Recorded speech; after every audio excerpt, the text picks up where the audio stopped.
Investor Connect podcast program. This is Hall T. Martin. I'm the host of the show, in which we interview angel investors, venture capital, private equity, family offices, and many other investor groups for startups and growth companies. I hope you enjoy this episode. Thank you for joining us. Well, hello, this is Hall Martin with Investor Connect. Today we're here with Tim Enneking of Crypto Asset Management. Tim, thank you for joining us. Sure, my pleasure. So what is your background? Well, I think most people in this context wonder, since my hair is gray and I'm no longer in my 20s or even 30s, they ask, how the heck did you get involved in crypto? And the answer is I wish I could say I had the foresight and prescience to realize that this is going to be a major sector, but the honest answer is serendipity. I was working on a project for a new, what in the US you'd call a broker-dealer in Europe, and one of the founders of that organization was a crypto fanatic, or enthusiast at least, and he had set up a crypto fund called the Bitcoin Fund. It still exists, the first crypto fund in existence. It was not a hedge fund or any sort of actively managed fund. It was an index fund tied, as the name implies, strictly to BTC. But they were not fund managers, and I was indirectly related to the project I was working on for them. And so in January of 2013, so pushing 6 years now, they asked me if I would manage this fund. I said, sure, because the idea of fund management is something I've been involved in a long time. I was more than willing to do that. But this Bitcoin thing, that was the stupidest idea I had ever heard of. And things have evolved a little bit from there. So can you tell us more about what you're doing now with Crypto Asset Management? What is involved with that? Sure. After I managed that other fund for about a year, I decided that Bitcoin wasn't such a bad idea, and I wanted to trade it, not just be passive. So I set up, because I shut it down when I moved back to the US, the world's first crypto trading fund. So I literally have more experience in the fund aspect of the crypto space than anyone else in the world, actually a lot more.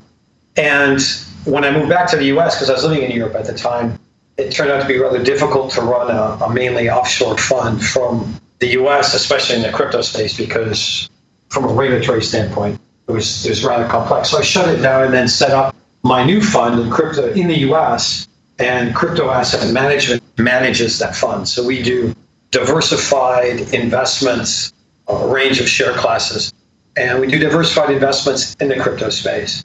And the management company itself, which will probably be of interest a bit later in the call, given what your subject matter is, also does private equity investments in the space.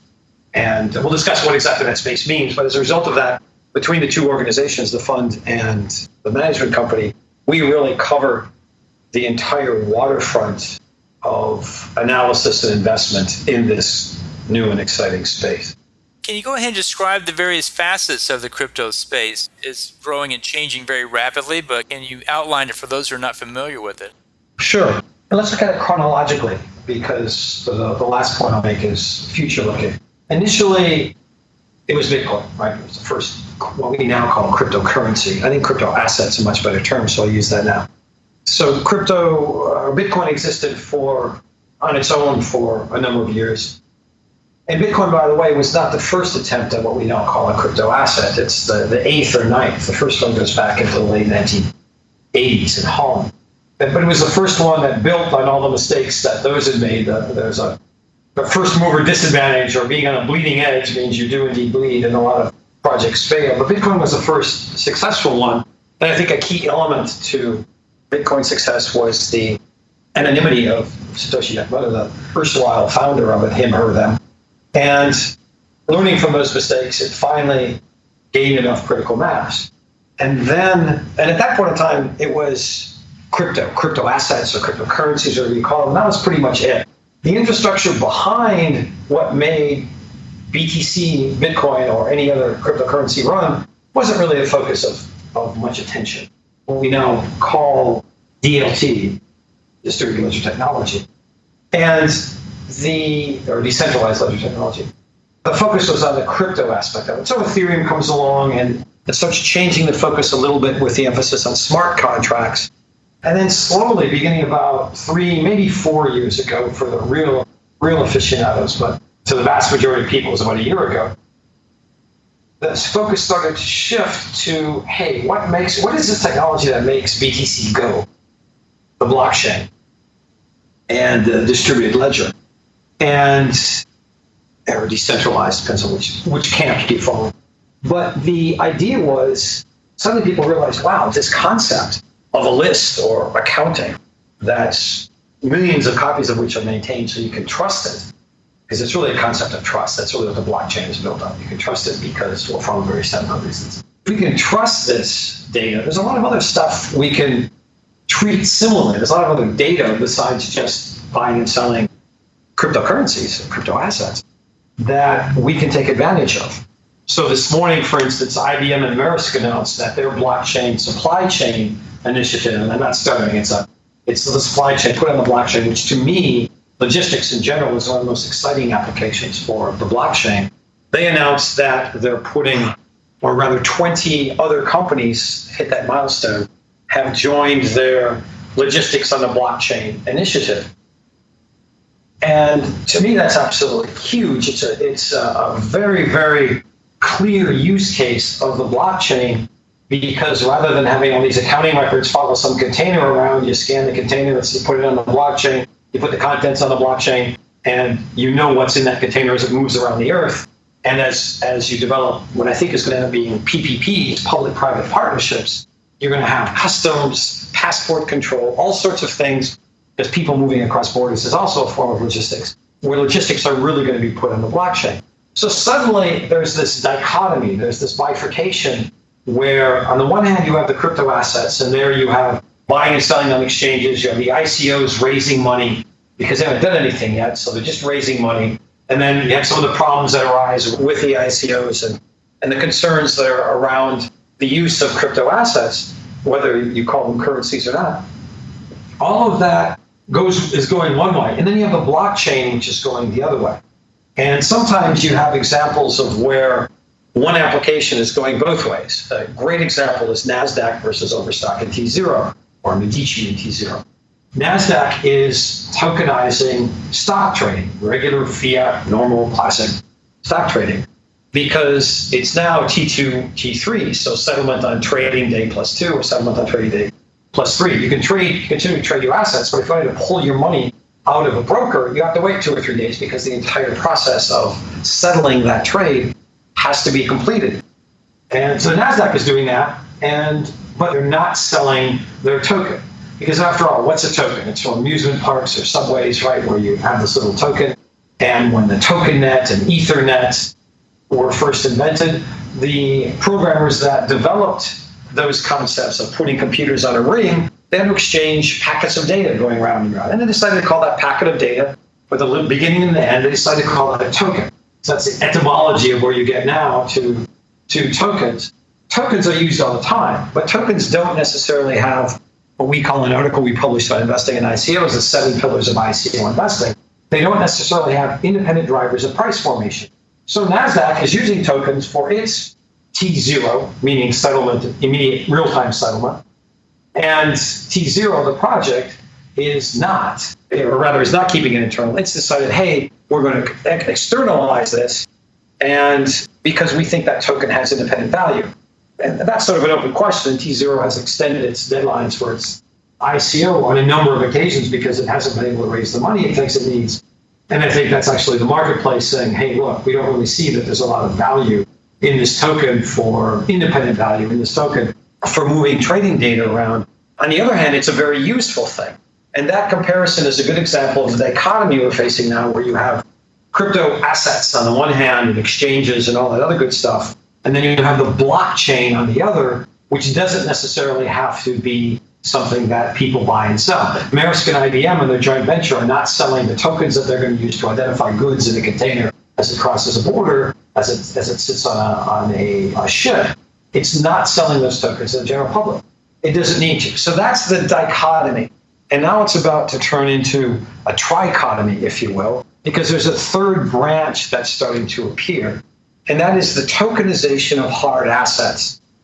If you ask people, other investment funds, ask us what categories that tokens fall into, those that are traded, well, there'll be all sorts of different ways. In Switzerland and Swiss law, they say, okay, it's a payment token, it's a utility token, It's a security token or a security. And you can divide it up into a whole bunch of different ways. But one of those categories, if you're looking at it from an investment standpoint, is asset-backed tokens. And this is something that I've only realized in the last couple of months as well, is asset-backed tokens really aren't crypto assets or cryptocurrencies, because there's something that backs them. That something tangible that historically has had value, intrinsic and extrinsic value, that is behind those tokens. Take the simplest example, which is a gold-backed token. It's not really a cryptocurrency, right? The crypto sort of, what does that really mean? But the assets that are traded are basically utility tokens, or driving the direction of utility tokens or payment tokens, and they're based on something intangible that is going to be developed, or that is a use that takes place now. Whereas the asset-backed tokens, hey, gold chain trades for $1,200 an ounce. I have this asset-backed token. It represents X% of an ounce. I know exactly what the value is. There's some convenience to it because I can move tokens around that are backed by gold a lot more easily than I can move gold itself around. So, okay, there's a 10% price increment to that, but otherwise it's going to move in lockstep with the underlying price of gold. And that is a whole different asset class. And I'm involved in a project now that's really focusing on tokenizing hard assets, because that's the third prong of this dichotomy, because it's not something where tokens are being used in some sort of process, utility token, basically like, say, for logistics. It's not a crypto asset that's being used to fund something, or that is speculative, as people like to say, or is laying claim to be able to attack fiat currencies or to replace fiat currencies. It's something different. It's taking existing assets, which are traded now, the stocks and bonds and Forex and everything else, and you get to more interesting sort of assets. Wine, because of the trust aspect of it. Real estate, because you can buy fractions of a building instead of having to invest $20 million. There are a lot of reasons to tokenize hard assets, but that's a whole third class. And you can see how the world is starting to just very recently get to the point of understanding that, because people aren't talking about the real bleeding edge of this. They aren't talking about cryptocurrencies or even crypto assets anymore. The new phrase is digital assets. The SEC has started to use that in the US. The most recent law in Malta passed regarding cryptocurrency exchange is called a digital asset exchange. So it's a third prong that's going to head out, that's starting to really be developed now. And if you're looking at investing, you really are going to end up looking in three very distinct sectors of this space. And the tokenization may actually not even be a sector of the crypto space. I think the jury's out on that. So that's a very long answer to a very short question, but it gives you the chronological sequence of where we've been, which is a single prong, where we are now with this dichotomy, and where we're going very clearly, if you're looking forward, into a trichotomy with a whole other aspect of this asset class. Thank you for outlining all the different facets in the space. It's a big space, it's growing, and a lot is happening there, and many people are trying to make sense of it, so I think that was very helpful. For the investors in our group, how would you describe the industry evolution for investing in these assets itself? We had utility tokens, we now have security tokens, but how is it evolving at this point from your point of view? Well, I think you have to go back even further. Since I've been trading in this space for almost 6 years now, and now I have traders working for me, I tell everyone, look, the function of how you make money in this space, the function of trading and investing in this space, is to some degree a function of the other players in the space. Because as the profile of the average trader changes, the behavior of the asset also changes. So that's really, really true in the trading aspect of it, but it's also to some degree true with respect to investing in blockchain projects, because obviously eventually you want to exit. So the most important aspect of investing is understanding who the other players are now and who they probably will be in the future. And the answer to that question depends on which of the three spaces that are three subsets of the crypto space that I just mentioned you're trading in. So I'll let you take the lead there, and we can explore any one that you would like. I'd like to learn more about as this sector is changing and going forward, where do you think funding will come from as far as will they be securities? Will they be utilities? And how do you think the SEC is going to work out that teasing apart what is truly a security versus a utility token? That seems to be the talk we have today, that not everything really is a security, but with coming together on this, we're trying to figure that out.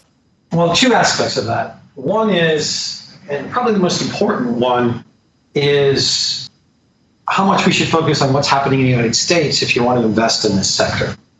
A little bit of history. Right after World War I, the United States accounted for about just over 40% of global GDP. And much of that GDP was sort of subsistence, survival level GDP, and the excess, what was over and above that, was really focused on the United States. Right now, the United States is under 24% of global GDP because its economy has shrunk, obviously, because everybody else has grown more. But much, much more importantly, much more of the above subsistence, above survival level GDP is spread out throughout the world. And so the relative position of the United States economically is much, much less important than it was after World War II. I don't mean to say it's not important, but it was really dominant after World War II. So what you see in the crypto space is that because it's internet-based, because it's basically younger folks who have less of the traditional nationalist loyalties and more of a cosmopolitan view of the world, what happens in the US and what the SEC thinks, while important, is a hell of a lot less important than it used to be, and particularly in this space. So the paradigm through which to view the crypto space is not a nationalistic one. It's not a single nation one. It has to be very global. But addressing your issue then, the SEC, there is no such thing as a security token, a utility token. There's no such thing as a token from a legal perspective, right? It's a security or it's not a security. Jay Clayton has come out, currently heads the SEC, has come out and said he's never seen a token that wasn't a security. And that's a bit skewed by the sort of things that he's seeing, because he doesn't, by definition, he pays more attention to things that might be problem children. But the concept in the US has been, okay, we have an existing set of rules. And keep in mind, it's not the SEC that sets up these rules. So the SEC is not at fault in any way here. It interprets the rules, it has some latitude, but it's Congress that makes the rules. So right now, tokens, which when they raise money, are securities. Pretty much end of story. Switzerland has changed its laws, as I indicated, now has 3 categories. Malta has advanced its laws more than anybody else, and it makes ICOs much easier to do because there are special rules for dealing with ICOs. Now, whether you think they're securities or not, it doesn't really. And there's arbitrage going on, forum shopping, if you're familiar with that term from the legal profession. Where should we list this stuff? And where should we roll it out? Where should we distribute it? So in the US, it's interesting because right now everyone has to focus on, okay, we're a security. That means we go to AIs, to accredited investors. We have a small group of people that can invest, or smaller group of people that can invest. And frankly, I find it a bit sad because what VC and PE investing, which is great, but you really had to be in the suburb of San Francisco to make that happen, was democratized. ICOs are really the democratization of seed VC and PE investment, especially seed and VC. In the US and several other countries, it's been de-democratized because now it's back to where it was before. And it wasn't bad. I mean, I have no objection with people being wealthy and wealthy people making money, but I really, really like when the group of people that can make money becomes more broadly distributed, and that's what ICOs did. Unfortunately, there are a lot of scams and other issues, and so they have to be regulated. And so what do regulators do? They apply the laws that are currently on the books.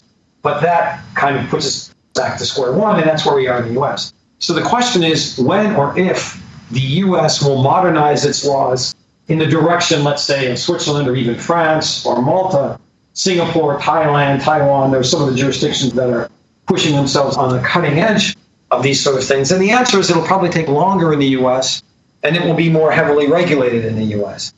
Keep in mind, even in the fiat or the regular finance world, there are a lot of financial projects that do not touch the US and won't let US persons into them. And that's true of most ICOs now. They will not let US persons or US investors into them. It's true of many exchanges where they will not let US persons touch them. It's true in the fiat space. It's even more true in the crypto space. And what the risk in the US, and this is one of the reasons actually why we're setting up a fund in Malta, there we can actually no longer invest in all of the best projects as a US person. So that's an issue. It's becoming more of an issue. And the question is it really important enough that the United States is going to say, okay, we also want to compete for crypto business, so we're going to more finely tune our laws for the crypto space? Or are we just going to apply basically the same laws to crypto as to everything else? Because frankly, the space isn't big enough, and I would agree with that, it's quite small still, isn't big enough and not worth all the trouble. We'll see where that goes. But to me, it's not at all clear that US will change its legislation, but it's certainly clear it's not going to change it anytime soon. Well, in our last segment, we'd like to talk about challenges the companies face and the risks the investors are trying to mitigate in this space. What would you say are the main challenges you see companies enduring trying to make these kind of applications work? From the investment side or the development side? Well, let's start with the development side, and then we'll move to the investment side. The article I mentioned with the 7 pillars thing, as we call it, really summarizes how we feel about looking at these developments. And it's very similar to how you look at investment in the VC space. Team, idea, execution. That dominates everything. Those apply both to ICOs or both blockchain startups, and it applies to classic VC investing. If you're talking about tokenization, you're going to externalize your token, then you have rationale, independent drivers of price formation, as we say. But the biggest issue in this space, by far, is execution. It's big everywhere, but there's a difference here. These young companies that were able to raise $50 million in their ICO, the problem is they've got 10 years of burn rate, cash, sitting in their account, which actually just from any sort of financial point of view doesn't make any sense whatsoever. But because they haven't had to go through the school of hard knocks and a couple of failures to get there, you have young, which is certainly not a crime, we all were or are, but inexperienced, which an inexperienced person sitting on $50 million, or an inexperienced small team sitting on $50 million is not a recipe for success. Because you want to be stingy, you want to count your pennies, you want to be very, very careful about how you spend your money. You want to make sure that you're investing your money in the right place. And if you don't, if you have too much, literally too much of a good thing, it hurts your execution. And we've all seen these statistics from ICOs, how low the success rate of actually launching something is. And part of it is because, hey, they got the free money, they didn't have to give anything away, they won't give away any equity, and nobody's really holding their feet to the fire. All of which is a bad dynamic, and it's one of the things you have to do when you do due diligence on an ICO project. But even if you're looking at a non-ICO, non-token based, non-token financed blockchain project, you have the exact same thing, and that is execution. And what you generally end up with is, again, a small group of people who don't have a lot of experience in anything, but particularly in running a business, and you expect them to execute on this project. There's a wonderful phrase, I wish I had coined it, I used to say the same thing in a lot more words, but that is, I'd much rather invest in an A team with a B idea than a B team with an A idea. And that's exactly true. So what the toughest thing for ICO, blockchain, for crypto companies is like for any startup, it's execution. And the additional problem that they have with execution is lack of experience. And those are hands down in this space, because it is so new, those are the biggest stumbling. And then on the investor side, there's many risks. There's the regulatory risk. The SEC is still changing things. There's the startup risk. Will the team prove itself? Will they execute the way we want them to? And there's other risks that come into it as well. What are the risks you think are unique in this space that investors should look out for? It's interesting. You use the word unique. And my answer to the question of the way you replied to, or the way you formulated it, is effectively nothing. One of the things I tell people is that all of the wisdom, knowledge, and experience, those three things, that you've gained in the fiat space, traditional financial space, they all apply to the crypto space. They apply a bit differently. So my advice to an investor would be, don't suspend reality, don't suspend belief because you don't think you understand blockchain. People who, and from the fiat space, understand a lot more about crypto than they think they do. There are explanations where people jump into chapter 10 of the book and want to talk about distributed ledger technology and setting up master nodes and various other things. And you can explain this, you can explain the crypto world to somebody in a way that is just totally impossible to understand. But you can also explain the world in a very different way, which is what I prefer, where it's just the crypto space is a very logical explanation of what came before. There's actually very little new and innovative in the crypto space. In fact, there's almost nothing new and innovative. Geniuses stand on the shoulders of giants. It's not my phrase, but it's absolutely true. And what we're seeing in the crypto space is very much a logical extension of what came before. So if you want to invest, follow your instincts. Use the experience you have. Diversify, both in the crypto space, both in terms of number of investments and sectors, and a whole bunch of other ways, which is what we do.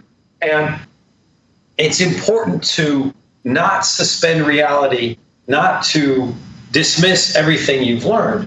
What you have to do is take your knowledge, experience, and wisdom and apply it in a flexible way, because it is a new world. It is changing faster. And while it's a logical extension of what came before, it's not identical to what came before. So you have to be nimble and flexible in terms of applying those characteristics. But that would be my absolute, hands down, biggest piece of advice to an investor, and that is use what's worked before. Good advice for that. In the last few minutes we have here, what else should we cover that we haven't? The most interesting thing about crypto, I think, from this perspective, in the blockchain, right, using the three prongs, let's use the blockchain and tokenization, because I think the crypto asset segment prong of that is actually going to end up being the least important. Bitcoin and a few others will survive as being very important, but the blockchain technology, the distributed ledger technology, and tokenization of hard assets, I think those last two, those are going to be the ones that are going to be important. And it will be far easier to list companies and sectors that will not be significantly changed. I won't use disrupted because that word is overused. I'm not sure disruption is actually even accurate, but significantly changed. It'll be much easier to list companies that will not be significantly changed by the use of the blockchain and tokenization of real assets than it is to list companies that will be changed. Because the implications of having really 100% trusted information that everybody can trust are huge, because to some degree the entire world economy is built on lack of trust, not distrust, but the absence of trust. That's why a letter of credit exists, right? Cross-border transaction with a buyer and seller don't know each other. All of that can disappear when you suddenly have something that everybody in the world, regardless of language, regardless of socioeconomic level, regardless of business sector, everyone can trust. That is a massive change. And that one word, trust, is what really is driving the blockchain, driving this technological revolution, if you will, or certainly major evolution. It's a simple word, it's a single concept, but it affects absolutely everything in the space. And some people get too wrapped up in the details, they forget to take a look at the overall picture, because that single word is what's driving this new sector. Well, that's a good point. Trust is at the center of all of it. So how best for the audience to get back in touch with you? Well, if you just do a standard search on Timothy Enneking, Enneking, or my horribly long email address, which is tim.enneking@crypto-asset-management.com. My apologies for the length, but it tells the story right in the email address. And feel free to send questions if you like. We'll put those in the show notes. Appreciate your taking time to share your thoughts with us today, and hope to have you back for a follow-up soon. And appreciate the good news here. Sure, Martin. Look forward to it. Investor Connect helps investors interested in startup funding. In this podcast series, experienced investors share their experience and advice. You can learn more at investorconnect.org.